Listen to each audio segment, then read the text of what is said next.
Hello friends, welcome back to Shilpa Abhilash YouTube channel. ನನ್ನ ಹೆಸರು Shilpa. Friends, ನಾವಿವತ್ತು ಎಲ್ಲಿ ಹೋಗ್ತಾ ಇದ್ದೀವಿ? ಏರ್ಪೋರ್ಟಲ್ಲಿ ಇದ್ದೀವಿ. ನಾವು ಹೋಗ್ತಾ ಇರೋದು ವಿಯೆಟ್ನಾಮಿಗೆ. ಸೊ ಟ್ರಿಪ್ ಹೇಗಿರುತ್ತೆ, 5 ದಿನ ಹೇಗೆ ಕಳೀತೀವಿ ಇವನ ಜೊತೆಗೆ, ಒಂದು 2 ವರ್ಷ ಕಂಪ್ಲೀಟ್ ಆಗೋದ್ರೊಳಗೆ ಒಂದು ಟ್ರಿಪ್ ಮಾಡಬೇಕು ಅಂತ ಆಸೆ ಇತ್ತು. ಹಾಗೆ ಇನ್ನು ಬರ್ಡೇಗೆ ಒಂದು ವೆಕೇಷನ್ ಹೋಗಿ ಬರೋಣ ಅಂತಲೇ ಇತ್ತು. ಹಾಗಾಗಿ ಒಂದು ಸ್ಮಾಲ್ ವೆಕೇಷನಿಗೆ ಅಂತ ಹೊರಟಿದ್ದೀವಿ. ಸೊ ಇವಾಗ ಇವನಿಗೆಲ್ಲ ಗೊತ್ತಾಗ್ತಾ ಇದೆ, ಫ್ಲೈಟು, ಏರ್ಪೋರ್ಟ್ ಅನ್ನೋದೆಲ್ಲ. ಸೊ ಹಾಗಾಗಿ ಇವನು ಫುಲ್ ಎಕ್ಸೈಟೆಡ್ ಆಗಿದ್ದಾನೆ. ಎಲ್ಲಿ ಹೋಗ್ತಾ ಇದೀವಿ ಕಂದ? ಹಾಂ, ಎಲ್ಲಿ ಹೋಗ್ತಿದ್ದೀವಿ? ಇಲ್ಲಿ ಮಮ್ಮಮ್ ತರ್ತಾರೆ. ಅಪ್ಪ ಇರು, ತರ್ತಾರೆ ಮಮ್ಮಮ್ನ. Hello friends, welcome back to my channel. ಟ್ರಿಪ್ಪೆಲ್ಲ ಮುಗಿಸ್ಕೊಂಬಂದಮೇಲೆ ವಿಡಿಯೋನ ಎಡಿಟ್ ಮಾಡ್ತಾ ಇದ್ದೀನಿ. ಬಟ್ ಒಂದು ಸ್ವಲ್ಪ ಕೋಲ್ಡ್ ಆಗಿದೆ, ವಾಯ್ಸು ಅಷ್ಟೇ. ನೋಡ್ತಾ ಇರ್ಬೋದು ಯಾವ ಥರ ಆಗಿದೆ ಅಂತ ಹೇಳಿ. ಬಟ್ ವಿಡಿಯೋ ಜಾಸ್ತಿ ಇರೋದ್ರಿಂದ ಎಲ್ಲ ಎಡಿಟ್ ಮಾಡಿ ಅಪ್ಲೋಡ್ ಮಾಡೋಣ ಅಂತ ಹೇಳಿ ಎಡಿಟ್ ಮಾಡ್ತಾ ಇದ್ದೀನಿ. ಒಂಥರ ಏರ್ಪೋರ್ಟ್ ರೀಚ್ ಆದಾಗ ಯಾವಾಗಲೂ ಒಂಥರ ಖುಷಿ ಇರುತ್ತೆ, ಇನ್ನೊಂದು ಕಡೆ ಭಯ ಇರುತ್ತೆ. ಯಾಕಂದರೆ ನಾವು ಎಲ್ಲರೂ ಟ್ರಿಪ್ ಹೋಗಬೇಕು, ಎಲ್ಲರೂ ಹೋಗಬೇಕು ಅಂದರೆ ಏರ್ಪೋರ್ಟಿಗೆ ಬರಬೇಕು. ಸೊ ಒಂದು ದೇಶದಿಂದ ಇನ್ನೊಂದು ದೇಶಕ್ಕೆ ಹೋಗಬೇಕು ಅಂದರೆ ಏರ್ಪೋರ್ಟೇ ಅಲ್ವಾ ನಮಗೆ ಮೇಯ್ನು. ಒಂಥರ ಏರ್ಪೋರ್ಟ್ ನೋಡ್ತಿದ್ದಾಗೇ ಖುಷಿ ಆಗುತ್ತೆ, ಇಂಡಿಯಾಕ್ಕೆ ಹೋಗೋ ಫೀಲ್ ಬರುತ್ತೆ. ಇನ್ನು ಭಯ ಅಂದರೆ ಪಾಸ್ಪೋರ್ಟ್ ಸರಿಯಾಗಿ ತಂದಿದ್ದೀನ, ವೀಸಾ ತಂದಿದ್ದೀನ, ಅಯ್ಯೋ ಮನೇಲಿ ಹೋಗಿ ಸರಿಯಾಗಿ ಮಾಡಿದ್ದೀನ, ಲಗೇಜ್ ಏನು ಪ್ರಾಬ್ಲಮ್ ಆಗುತ್ತೆ ಅಂತ ಎಲ್ಲ ತುಂಬಾ ಭಯ ಆಗುತ್ತೆ. ಒಂದ್ಸಲ ಚೆಕ್ಇನ್ ಆಗಿ ಇನ್ನು ಈ ಟ್ರಿಪ್ ಲಾಸ್ಟ್ ಟೈಮ್ ಶೇರಿಂಗ್ ಮಾಡ್ಕೊಂಡು ವರ್ಷ ನನ್ನ ಮಗನಿಗೆ 2 ವರ್ಷ ತುಂಬದ್ರೊಳಗೆ ಒಂದು ಟ್ರಿಪ್ ಹೋಗ್ಬೇಕು ಅಂತ ತುಂಬಾ ಇಷ್ಟು ದಿನದವರೆಗೂ ಜರ್ನಿ ಆಗಿ ಹೋಗ್ತಾ ಇದ್ವಿ. ಕಂಪ್ಲೀಟ್ ಆದಮೇಲೆ ಅವನಿಗೆ ಫುಲ್ ಟಿಕೆಟ್ ಇರುತ್ತೆ. ಹಾಗೆ ಅವನಿಗೂ ಒಂದು ಫುಲ್ ಸೀಟ್ ಕೊಡ್ತಾರೆ.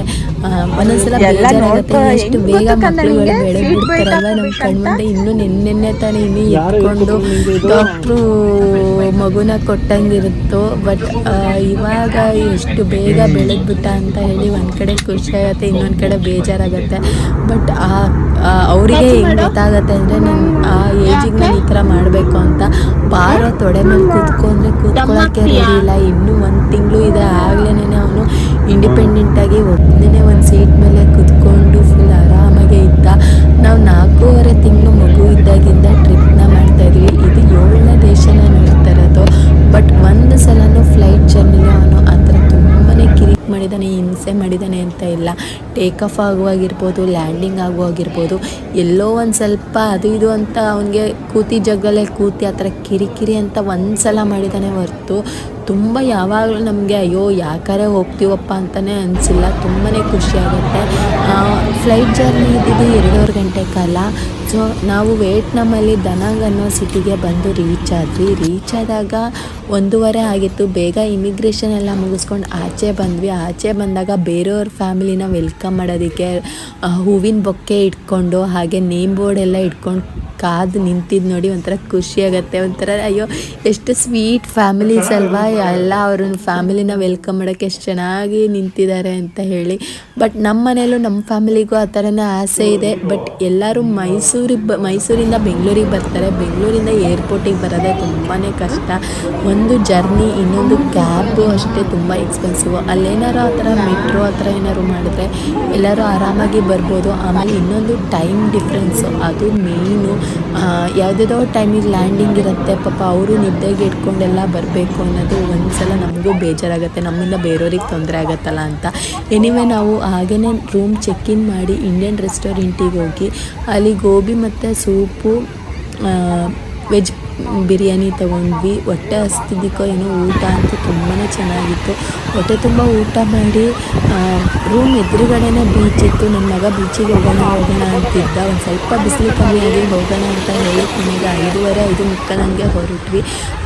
ನೋಡೋದಕ್ಕೆ ಎದುರುಗಡೆನೇ ಇತ್ತು. ಬಟ್ ಪಕ್ಕ ಒಂದು ಮೇನ್ ರೋಡ್ ಬಂದಿರೋದ್ರಿಂದ ಒಂದು ರೋಡ್ ಬಳಸ್ಕೊಂಡು ಹೋಗ್ಬೇಕಿತ್ತು.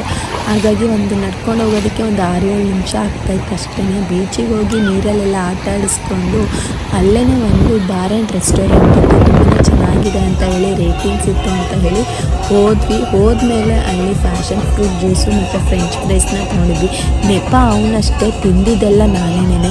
ಅದೇನೋ ಫ್ರೆಂಚ್ ಫ್ರೈಸ್ ನೋಡಿದ ತಕ್ಷಣ ಆಲೂಗೆಡ್ಡೆನ ಅವಾಯ್ಡ್ ಮಾಡಬೇಕು ಅನ್ಕೋತೀನಿ, ಆದರೂ ಆ ಸ್ಮೆಲ್ಲಿಗೆ ಅದನ್ನು ತಿಂತಾನೇ ಇದ್ದರೆ ಎಷ್ಟು ಬೇಗ ಖಾಲಿ ಆಗೋಯ್ತು ಅನಿಸುತ್ತೆ. ಇಲ್ಲಿ ಬಿಯರ್ನ ಯಾವ ಥರ ಮ್ಯಾನುಫ್ಯಾಕ್ಚರಿಂಗ್ ಮಾಡ್ತಾರೆ, ಅದನ್ನು ಯಾವ ಥರ ಕಂಟೈನರಲ್ಲಿ ಸ್ಟೋರ್ ಮಾಡ್ತಾರೆ ಅನ್ನೋದು ಡೀಟೇಲ್ಸ್ ಇತ್ತು. ಒಂದು ಸ್ವಲ್ಪ ವೀಡಿಯೋನೂ ಮಾಡ್ಕೊಂಡಿದ್ದೀನಿ. ಇಲ್ಲಿಗೆ